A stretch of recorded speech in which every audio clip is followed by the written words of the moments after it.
अजमईन। अम्मा बाद फ़अऊज़ु बिल्लाहि मिनश्शैतानिर्रजीम। बिस्मिल्लाहिर्रहमानिर्रहीम। वला तहिनु वला तहज़नु व अंतुमुल आलौन इन कुंतुम मुमिनीन। सदक़ल्लाहु मौलाना अज़ीम। मुहतरम मुसलमान भाइयों, अल्लाह जल्ला मजदहू का फ़ज़ल व एहसान है कि हम हस्बे मामूल अपने जुम्मतुल मुबारक के इस प्रोग्राम के अंदर मौजूद हैं। अल्लाह जल्ला मजदहू हम सब की हाज़िरी अपनी बारगाह में मंजूर व मकबूल फरमाए। मैंने आपके सामने सूरह आले इमरान की आयत नंबर 139 की तिलावत का शर्फ हासिल किया है।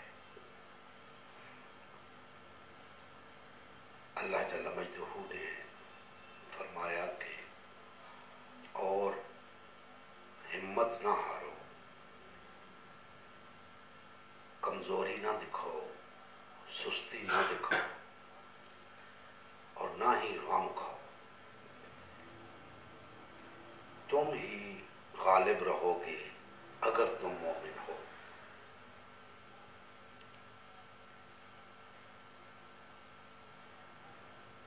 ये आया मुबारका ग़ज़वा-ए उहद के मौका पे नाज़िल हुई। मुसलमानों की पहली शिकस्त, उस मौका पे ये आयत नाज़िल हुई। मुसलमानों में बेचैनी फैली हुई थी और कुछ मायूसी की सी कैफियत थी। हालांकि इससे पहले ग़ज़वा-ए बदर में कुफ़ार को बुरी तरह शिकस्त हुई, लेकिन मुसलमानों से ये शिकस्त बर्दाश्त नहीं हो पा रही थी। तो अल्लाह जल्ला मजदहू ने तसल्ली दी, ढारस बंधाई कि हिम्मत ना हारो, गम ना करो, तुम ही गालिब रहोगे अगर तुम मोमिन हो।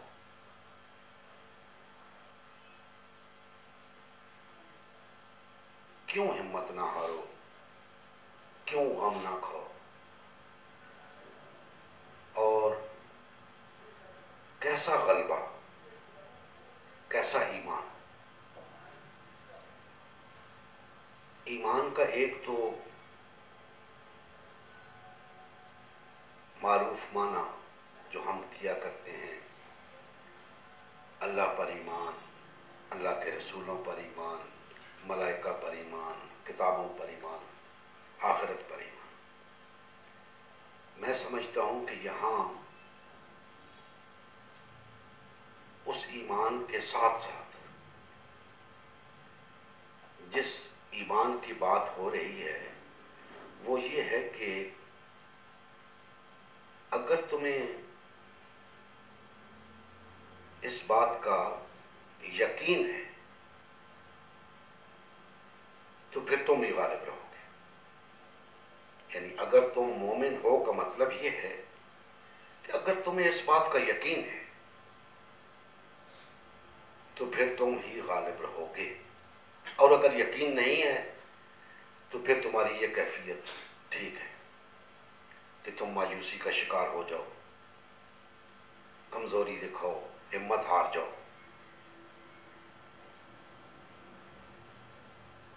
अब जो बुनियादी चीज आपके सामने रखना चाहता हूं वो ये है कि इस आया मुबारका के अंदर सियासी गलबे की बात हो रही है, जिसे हमारे यहाँ नजरअंदाज कर दिया गया है। ग़ज़वा-ए उहद मुसलमानों की पहली शिकस्त थी,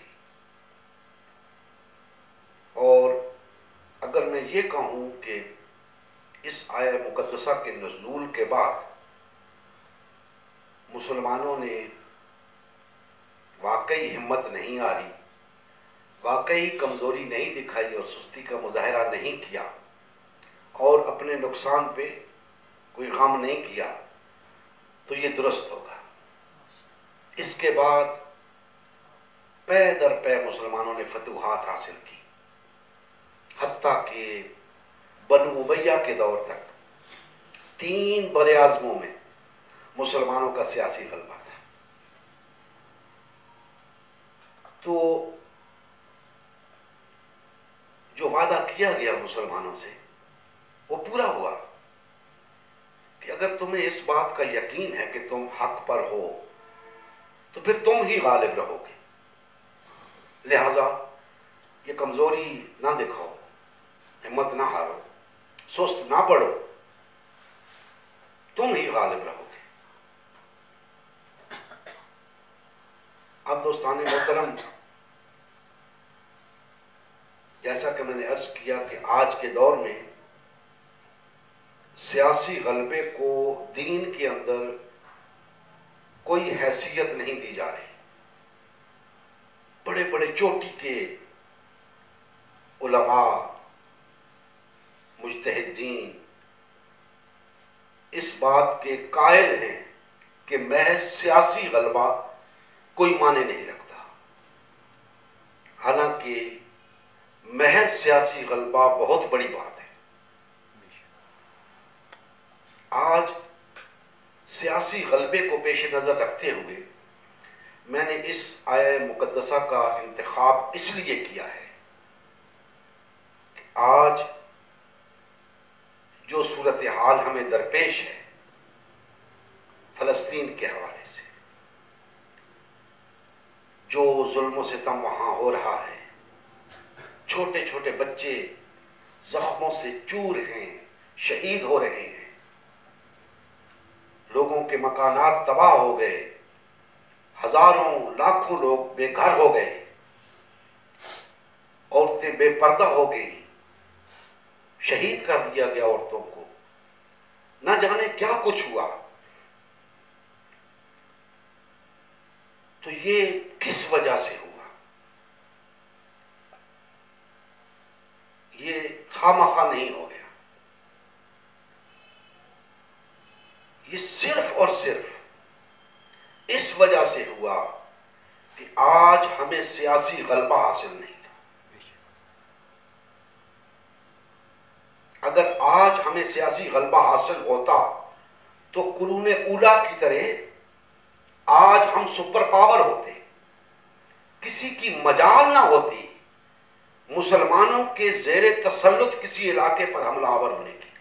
मुसलमानों पर हमलावर होना तो दूर की बात है, लेकिन अफसोस, सद अफसोस कि आज हमने सियासी गलबे को कोई अहमियत नहीं दी। यही वजह है कि आज हमारे फलस्तीनी भाई ज़िबा हो रहे हैं और हमारी सूरत हाल क्या है? 1.5-2 अरब मुसलमानों की, न सिर्फ 57 रियासतों की बल्कि दुनिया के दीगर ममालिक में भी लखों करोड़ मुसलमान आबाद हैं। तमाम की ये हालत है कि हम फलस्तीन पर इसराइल के हमले की मजम्मत करते हैं। ये इंसानी हुकूक की खिलाफ वर्जी है। हम फलस्तीनी भाइयों के साथ हैं। ये कैसा तर्ज अमल है? क्या इस सानहे पे महज मजम्मत की जरूरत थी या मज़ाहमत की जरूरत थी? मज़ाहमत की जरूरत थी, लेकिन मज़ाहमत नहीं हो सकती थी, इसलिए कि हमारे पास सियासी गलबा नहीं था। अगर था तो मुख्तलिफ अक़वाम में बटे हुए लोगों का था, मुसलमानों का न था।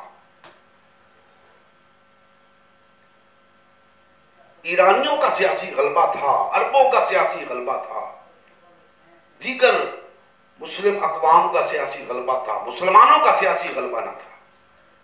अगर मुसलमानों के पास सियासी गलबा होता तो आज इसराइल को यह जुर्रत ना होती।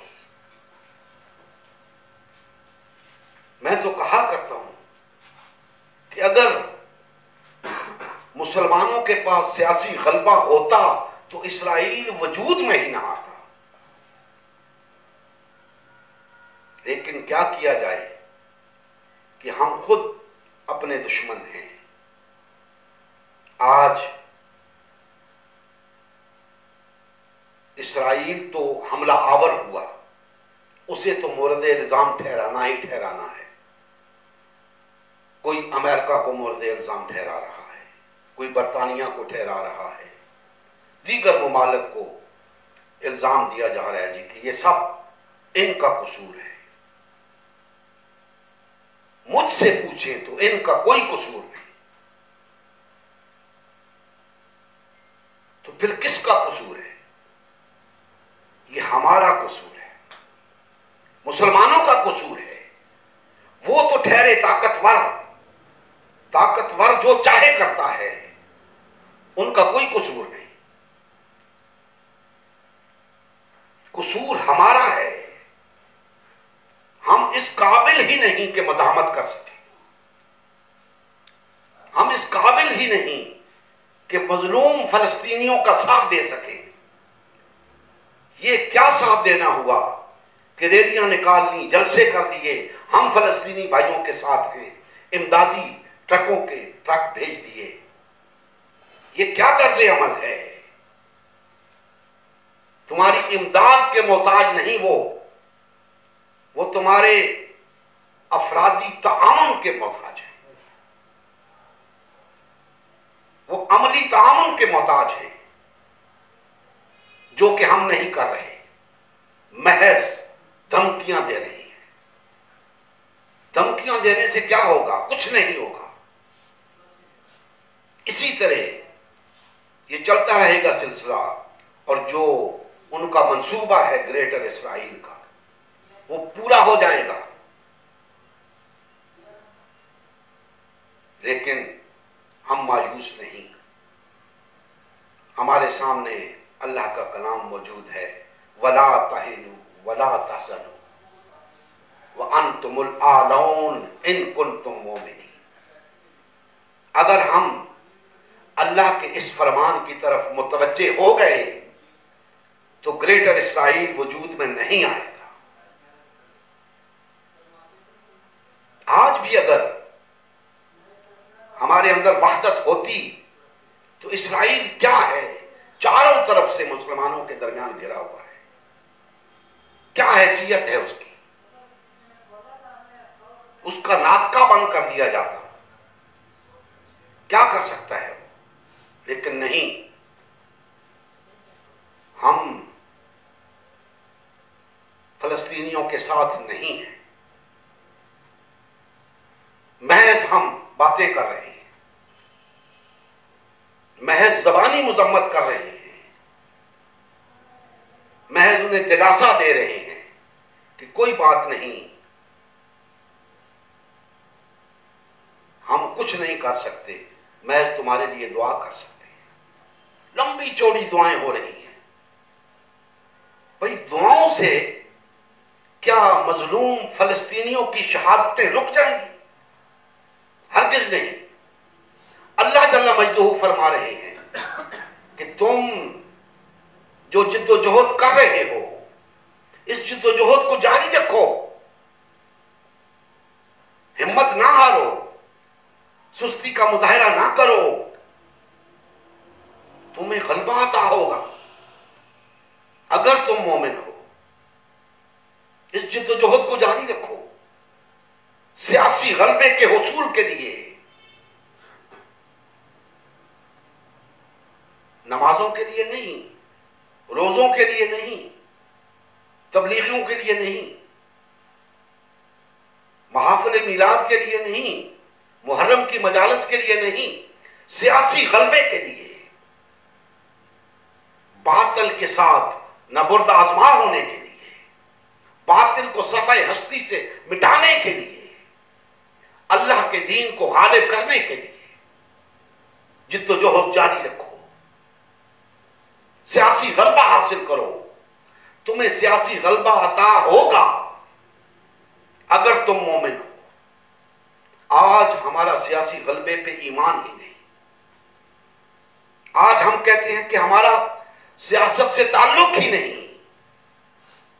आज हम इस्लामी रियासत का क़याम ही नहीं चाहते। आज हम गालिब आना ही नहीं चाहते। मजलूम, महकूम और मिस्कीन बन के रहना चाहते हैं, गुलाम बन के रहना चाहते हैं। जबकि अल्लाह जल्ल मजदहू बता रहा है कि हिम्मत ना हारो, सुस्ती ना करो, वरना गुलाम बन जाओगे, महकूम बन जाओगे। ये जिद्दोजहद जारी रखो, सियासी गलबे की जिद्दोजहद जारी रखो। अगर तुम मोमिन हो, अगर तुम्हारा इस बात पे ईमान है कि तुम हक पर हो, तो तुम गालिब आ जाओगे, सियासी तौर पे गालिब आ जाओगे। तो चश्मे फलक ने देखा मुसलमान गालिब आए, और जब तक सियासी गलबा रहा बड़े दबदबे के साथ रहे मुसलमान। आज मुसलमान गुलामी पे रजामंद हो चुका है, महकूमी पे रजामंद हो चुका है। बातिल और तागूत के सामने हमने घुटने टेक दिए। तो ऐसी सूरत में कहां से मदद आए अल्लाह की? हमारा इस बात पे ईमान ही नहीं रहा, अल्लाह की मदद पे ईमान नहीं रहा। तो दोस्ताने मोहतरम, ये सियासी गलबा इतना जरूरी है, इतना जरूरी है कि मैं समझता हूं वो जितने अमाल इस वक्त मुसलमान अदा कर रहे हैं, उन सब से ज्यादा जरूरी सियासी गलबा है। कुव्वत नाफिजा का हुसूल है। जब तक वो नहीं होगी, आप मजलूमों की दाद रसी नहीं कर सकते। तो इसके लिए हमें कुरान मजीद की तरफ रुजू करना है, अल्लाह के इस हुक्म की तरफ, इस तसल्ली की तरफ रुजू करना है। हिम्मत नहीं हारनी, हमने कमजोरी नहीं दिखानी, अपनी जिद्दोजहद जारी रखनी है, आगे बढ़ते जाना है। उस वक्त तक इस जिद्दोजहद से बाज नहीं आना जब तक अल्लाह का दीन गालिब ना आ जाए, जब तक मुसलमानों को वाकईतन सियासी गलबा हासिल ना हो जाए, अल्लाह की हाकमियत कायम ना हो जाए, और जब तक मुसलमान सुपर पावर ना बन जाए। मुसलमानों के सुपर पावर बनने का सिर्फ मुसलमानों को फायदा नहीं होगा, तमाम इंसानियत को होगा। ऐसा नहीं होगा कि मुसलमान अगर सुपर पावर हुए तो सिर्फ मुसलमानों की तरफदारी करेंगे। नहीं, जहां पर जुल्म होगा मुसलमान मजलूम की तरफदारी करेंगे, जालिम के खिलाफ खड़े होंगे, मजलूम की हिमायत में खड़े होंगे। इसलिए मुसलमानों का सुपर पावर बनना लाजिम है। हमारे पास सियासी गलबा होना लाजिम है, कुव्वत नाफिजा का होना लाजिम है। तो दोस्ताने मोहतरम, आज फलस्तीन के अंदर जो जुल्म हो रहा है, मैं किसी और को उसका जिम्मेदार नहीं ठहराता, खुद को ठहराता हूं, मुसलमानों को ठहराता हूं। मुसलमानों की वजह से यह जुल्म हो रहा है। बाखुदा आज मुसलमान वहदत का मुजाहरा करें। 5-10 बड़े बड़े मुल्क, खसूसन जिनके घेरे में है इसराइल, बशमूल पाकिस्तान, ईरान, तुर्की, सऊदी अरब, अगर ये सब एका कर ले, इसराइल मर जाएगा, मिट जाएगा। लेकिन नहीं, ये सब मुमालिक जिनकी मैंने नाम गिनवाए, इनको अपनी कुर्सियों की फिक्र है, इनको अपने मफादात की फिक्र है। ये हरगिज मुसलमानों के मफादात के मुहाफिज नहीं है। ये हरगिज मजलूम मुसलमानों की मुहाफिज नहीं है। OIC बैठ के मुजम्मत कर रही है, शर्म का मकाम है। यह मुजम्मत का मकाम है, यह मज़ाहमत का मकाम है। आपको कम से कम मज़ाहमत की धमकी तो देनी चाहिए थी, लेकिन नहीं हुआ ऐसा, इसलिए कि उन्हें इस बात की फिक्र ही नहीं, वो मुसलमानों के नुमाइंदे ही नहीं, उन्हें फिक्र किस बात की। तो हमें मुत्तहिद होना होगा, वहादत इख्तियार करनी होगी, एक होकर कुव्वते नाफिजा हासिल करनी होगी, सियासी गलबा हासिल करना होगा, तब जाकर हम बातिल और तागूत की आंखों में आंखें डालकर बात कर सकते हैं, तब हम जालिम को गरिबान से पकड़ सकते हैं, और तब हम इस्राइल जैसे जालिम को लगाम दे सकते हैं। इसके सिवा कोई सूरत नहीं। यह मसला मज़ाकरात की मेज पर हल होने वाला नहीं है। यह मसला उस वक्त तक हल नहीं होगा जब तक या वो नहीं रहेगा या हम नहीं रहेंगे, उस वक्त तक यह मसला हल नहीं होगा। हर मसला मज़ाकरात की मेज पे हल नहीं होता। ये उन मसाइल में से एक मसला है। आलमी ताकतें हरगिज इस मसले को हल नहीं करेंगी। मज़ाकरात होते रहेंगे, चलता रहेगा सिलसिला, यह मसला हल नहीं होगा। इस मसले का एक ही हल है, किताल फी सबीलिल्लाह। और किताल मजलूम फलस्तीनी कर रहे हैं, लेकिन उससे मसला हल नहीं हो रहा, क्योंकि जो किताल का हुक्म है, जो किताल की शरई हैसियत है, उसके मुताबिक अगर आप किताल नहीं करेंगे, आप नुकसान उठाएंगे।